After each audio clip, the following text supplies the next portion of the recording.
এরে বান্দা, আমি আল্লাহ তোর কাছে আছি, কি দরকার বল। দুনিয়াওয়ালারা চাইলে বেজার হয়, আমি আল্লাহ না চাইলে বেজার হই। কারণ দুনিয়ার সবাই স্বার্থপর, অভাবী। আমি আল্লাহর কোনো অভাব নাই, কোনো স্বার্থ নাই। আমি আল্লাহর কাছে চাও, আলা মিন মুস্তাগফিরিন ফাগফির আলাহ। কে গুনাহ করেছো ক্ষমা চাও, আমি আল্লাহ ক্ষমা করে দিব। কারণ আমি আল্লাহ চাই না কেউ জাহান্নামে যাবে। কারণ বান্দা তুই এতটাই যে দুর্বল, ওই যে জমিন থেকে 9,30,00,000 মাইল উপরের সূর্যের গরম সহ্য করতে পারো না। এই সূর্যটা হাসরের ময়দানে যদি মাথার উপরে চলে আসে, সহ্য করতে পারবি না। আমি আল্লাহর কাছে তওবা কর, দরজাটা খুলে রাখছি। কুল ইয়া ইবাদিয়াল্লাযীনা আসরাফু আলা আনফুসিহিম লা তাকনাতু মির রাহমাতিল্লাহ। আমার রহমতের বিস্তারিত জায়গা, বিশাল চাদর বিছায় দিলাম। কত বড় বড় বড় বড় বেঈমানকেও আমি আল্লাহ মাফ করেছি।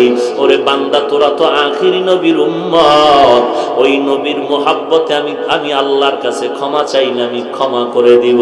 ও আল্লাহ, আমার মতো গুনাহগার কেউ নাই, নিজেকে ছোট মনে করো। এরে আল্লাহর বান্দা, দুনিয়ার ভিক্ষুকেরা মানুষের দ্বারে দ্বারে ঘুরে আর ভিক্ষা করে। অনেক ভিক্ষুক চালাকি করে, বলে মা থাকলেও বলে আমার মা নাই, বাবা থাকলেও বলে বাবা নাই, বাড়ি থাকলেও বলে বাড়ি নাই। একজনে ধরিয়াই কয়, তোর মা বাপ আছে, আমি জানি, তুই নাই নাই কেন বললি? ভিক্ষুক বলে, ভাই কথাটা ফ্লাশ করো না, কারণ আমি জানি মালিকের দরওয়াজায় দাঁড়াইয়া নাই নাই নাই যত বেশি বলা যাবে, মালিকের দিলটা নরম হবে। আল্লাহ বলেন, ও দুনিয়ার মানুষ, আজকে তোরে বাড়ির মালিক, গাড়ির মালিক, সন্তানের মালিক বানায় দিলাম। আসলে এগুলো কিচ্ছু তোরে স্থায়ী না। আমি মাওলার দরবারে যদি বিনয়ের সাথে বলো, আল্লাহ আমার বাড়ি, আমার ঘর, আমার টাকা, আমার ছেলে, আমার মেয়ে, আমার গাড়ি, আমার সব আসলে আমার কিছুই না। আমার টাকা নাই, বাড়ি নাই, ঘর নাই, এমনকি আমার মরণের পরে কবরের জায়গাটাও আমার না। আমার বাড়ি বাড়ি যা বললাম, আমার মরণের পরে আমার গায়ের জামাটা ছেলে খুলে রাখবে, বেলেট দিয়া কেটে রাখবে, বৃষ্টির মাঝে আমার লাশটা রাস্তায় ফালায় রাখবে, দরজা আটকায় রাখবে, বাঁশবাগানে আমার লাশটা ফেলে দিবে। একদিন দুদিন কান্নার পরে আর খবর নিবে না, বরং মরণের পরে জানাজার আগেই মনের মধ্যে জায়গা বাড়িঘর ভাগ করার পরিকল্পনা শুরু হয়ে যাবে। ওই কবরে আমাকে একা ফালায় রাখবে, 3টা সাদা কাফনের আমাকে বাসিন্দা বানায়, আর কেউ কবরে খবর নিবে না। আল্লাহর নবী বলেন, ওই কবরে খবর নেওয়ার জন্য 4টা বন্ধু তুমি সঙ্গে নিতে পারো। ক্বালান নবিয়্যু সাল্লাল্লাহু আলাইহি ওয়া আলিহি ওয়াসাল্লাম, إذا وزع الميت في قبره جاء القرآن عند رأسي والصلاة عن يميني والصيام عن شمالي وسائر الحسنات عند رجلي। আল্লাহর নবী বলেন, উম্মতের দল অন্ধকার কবরে রেখে যাওয়ার পর 2জন ফেরেশতা আসবে প্রশ্ন করার জন্য। মাথার কিনারায় যখন আসবে, 4টা বন্ধু চারদিক দিয়া দাঁড়ায় যাবে আর বলবে, প্রশ্ন করার জন্য ফেরেশতারা আসবি না? আরামে ঘুমাইছে, বান্দাকে আরামে ঘুমাইতে দাও, দুনিয়াতে ঘুমাইতে পারে নাই। মাথার কিনারার থেকে বলবে, কে আমাদের নিষেধ করলা? জবাব দিয়া বলবে আমি হলাম এই মাইয়েতের বন্ধু কোরআনুল কারীম। ফেরেশতারা ডান পার্শ্বে যাবে, আসবা না। কে নিষেধ করলা? বলবে আমি তার আপন বন্ধু নামাজ। ফেরেশতারা বাম কিনারায় যাবে, বলবে আসবা না। কে নিষেধ করলা? বলে আমরা তার বন্ধু রোজা। পায়ের কিনারায় যাবে, বলবে আসবা না। কে নিষেধ করলা? বলে বান্দার যাবতীয় নেক আমল, দস্তারখানের আমল, মেসওয়াকের আমল, টুপির আমল, দাড়ির আমল। কতক্ষণ তোমরা থাকবা? বলে আমাদের এই মাইয়াতকে জান্নাতে ঢুকায়া দেওয়া পর্যন্ত থাকবো। এরে নবীর উম্মত, আর এই 4 বন্ধু যদি তোমার সাথে না নিয়ে যাও, ফেরেশতা প্রশ্ন করবে, রবের পরিচয় দাও, মার রব্বুক ওমা দীনুক, ধর্মের পরিচয় দাও, রাহমাতুল লিল আলামিনের পরিচয় দাও। তুমি তো ধর্ম কি জিনিস জানতাই না, ধর্ম কাকে বলে তাও ভালো করে চেনো না। স্লোগানে তালে তালে তাল মিলায় বলো, ধর্ম যার যার উৎসব সবার। তোমার নিজের যে একটা নিজস্ব ধর্ম আছে তার খবরই নাই। তোমার যে একজন আল্লাহ আছে সে আল্লাহর সাথে কোনো সম্পর্ক নাই। তোমার যে রহমাতুল লিল আলামিন আছে সেই ব্যাপারে তোমার খবর নাই। আল্লাহ তাআলা বলবেন, আর দেরি না করিয়া কবরের সাথে জাহান্নামের দরজাটা খুলিয়া দাও। জাহান্নামের আগুন কবরটা ভরে যাবে। একটা নয়, দুইটা নয়, 70 থেকে 99টা সাপ কবরে আসবে। এরে নবীর উম্মতের দল, নবী বলেন এই কবরের আযাব এমন ভাবে শুরু হয়ে যাবে, মানুষ আর জিন ছাড়া সব মাখলুকতেরা দেখবে। যে কারণে দেখা যায় অনেক কবরের পাশে কুকুরেরা ঘেউ ঘেউ ঘেউ ঘেউ করে কান্না করে, গরু রশি সিরিয়া পালায় যায়, কারণ ওরা কবরের আযাব নিজের চোখে দেখতে পায়। আল্লাহর নবী বলেন, আমি একদিন জান্নাতুল বাকির মধ্যে হাঁটতেছি আর দোয়া করতেছি, হঠাৎ করে গিয়া দেখি একটা কবরের মধ্যে আল্লাহ দেখায় দিলেন আযাব চলতেছে একটা যুবকের কবরে। আমি এই যুবকের কেন আযাব হয় আল্লাহর থেকে জানতে চাইলাম।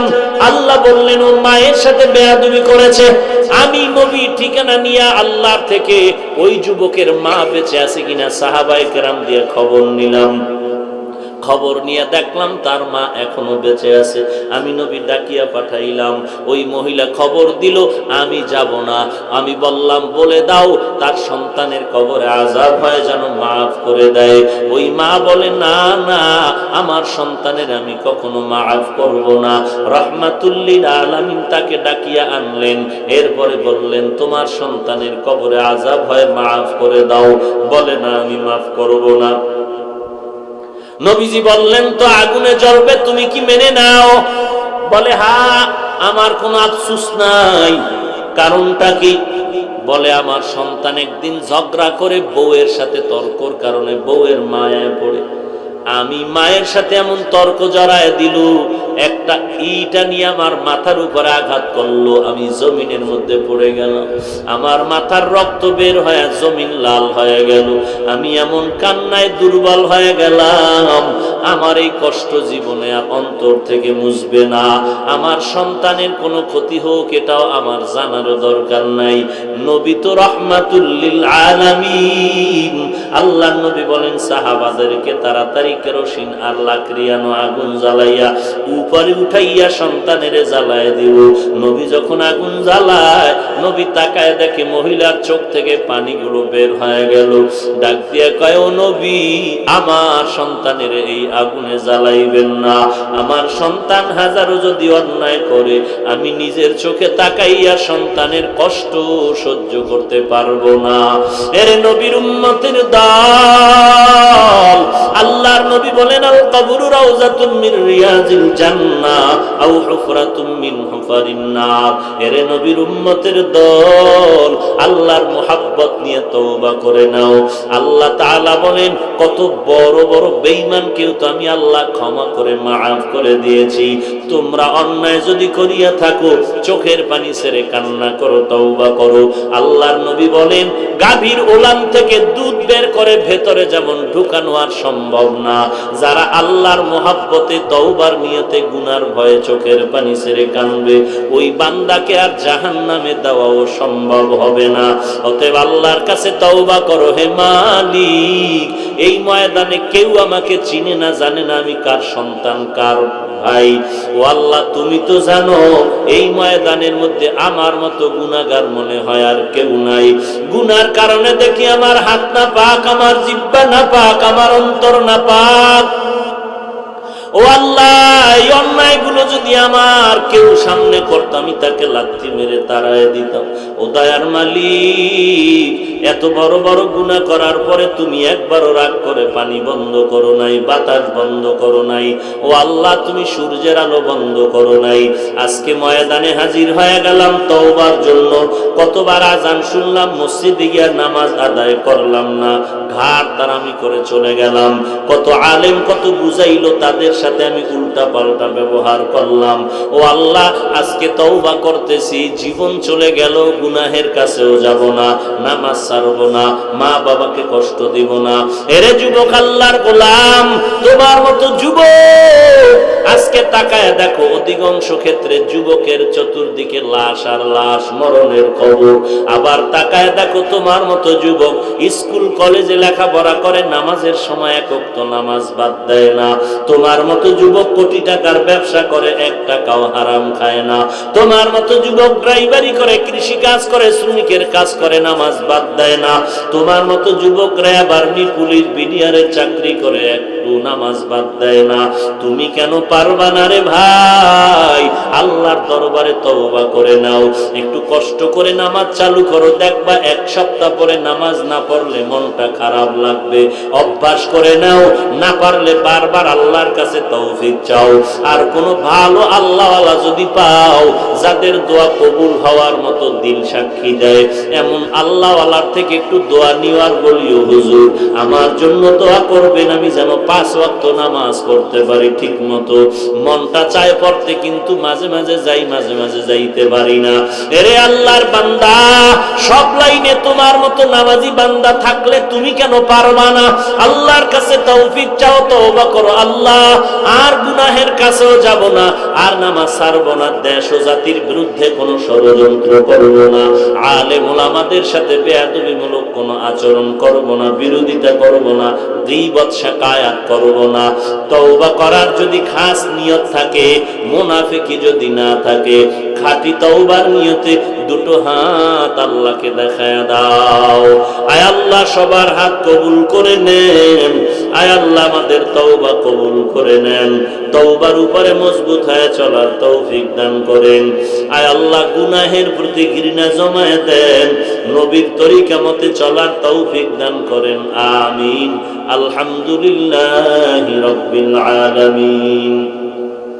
والصلاة والسلام على سيد الأنبياء والمرسلين وعلى آله وأصحابه أجمعين يا أرحم الراحمين يا أرحم الراحمين يا أرحم الراحمين رب ارحمهما كما ربياني صغيرا رب ارحمهما كما ربياني صغيرا।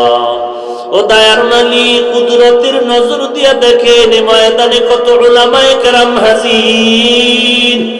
আয় আল্লাহ, কত সাদা দাড়িওয়ালা মুরব্বী হাজী সাহেবরা হাজির। আয় আল্লাহ, কত চাকরিজীবী, কত ব্যবসায়ীরা আপনার দরওয়াজায় হাত তুলেছেন। কত যুবক, কত ছাত্র ভাই, ছোট ছোট বাচ্চা, মাদ্রাসার ছাত্র, পর্দার আড়ালের কত মা বোনেরা। ও আল্লাহ, আমরা সবাই গুনাহগার, জাহান্নামের আসামি। আপনার দরওয়াজায় তওবার নিয়তে হাত তুলে ফেলেছি রে আল্লাহ। দয়ার নজরে আমাদের জীবনের সব গুনাহগুলো মাফ করে দেন। আয় আল্লাহ, আজকের মাহফিল কবুল করে নেন। আয় আল্লাহ, যারা আয়োজন করেছেন, সহযোগিতা করেছেন, কবুল করে নেন। আয় আল্লাহ, নবীজির মুহাব্বতে আমাদের মোনাজাত কবুল করে নেন। মা বোনদের আবেদা পর্দানিশী বানায় দেন। ছেলে সন্তানগুলো নেককার, দিনদার বানায় দেন।